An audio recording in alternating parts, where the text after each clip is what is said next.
Hey, uh, so I think of myself as someone who has never, ever, ever felt that the existing systems that are there, particularly for people of color, for queers, queer people of color, disabled people, neurodivergent people, people who are vulnerable to this existing system. I've never believed in these systems. I've always felt or had an anarchistic impulse to these systems, and have always felt that these systems are used to exploit, and for us to learn how to exploit ourselves so that we can take advantage of ourselves and consider it a privilege or entitlement or success or whatever. So in that sense, I think that I really do believe that my queerness, my transness, my blackness, and all the other components of my identity call out these systems, and I have to listen to them. So, in that sense, I feel like I'm not interested in amplifying these systems. So, and my art and my artistic practice has never been interested in that, and the way and the process that I make has never been interested in that. Um,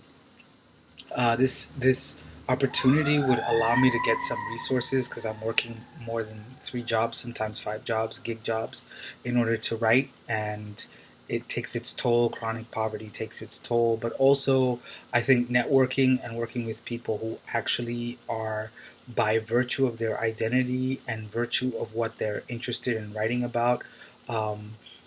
working in that environment tends to incubate the most interesting thoughts, because I tend to think that people who are marginalized are much more creative because the existing system does not support us in any way, shape, or form. Not in terms of resources, definitely not in terms of thought processes, and not in terms of anything. So I think when we get together, we talk about how we've done it, how it makes sense, and also the ways in which we can manage our thinking processes, our bodies, our spirituality, our healing, in order to continue to sustain ourselves and also work within a system that is actively participating to undermine our stories and to undermine us writing ourselves, filming ourselves, being in existence. So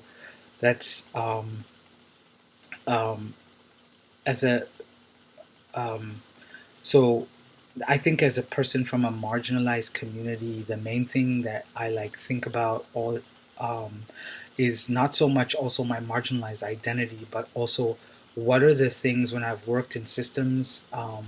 where they're not supportive of me, what are the things that I will not let go of? And in that sense, I've had to not necessarily hold on to things that I don't want to hold on to, but be absolutely clear, like, this is who I am, this is what I want to write about, this is what I want to center, this is what I want to see, this is how I want to see it, this is my unapologetic, irreverent spiritual self. It's extremely healing, but also it's extremely spiritually edifying to do that. And so I feel like that's pretty much for me what it means to be writing from a quote unquote marginalized identity. I don't really think there's such a thing outside of a construct of it being like a mainstream identity, because I don't think anyone's really mainstream. But I do think that it's advantageous to have that so that they can justify um, what they're doing, which is basically muting and silencing everybody who doesn't um, follow in tow. But the stories that are done with that kind of a formula are kind of boring and predictable, stale, Yale, pale male, white male from Yale. And I think I like the shake up.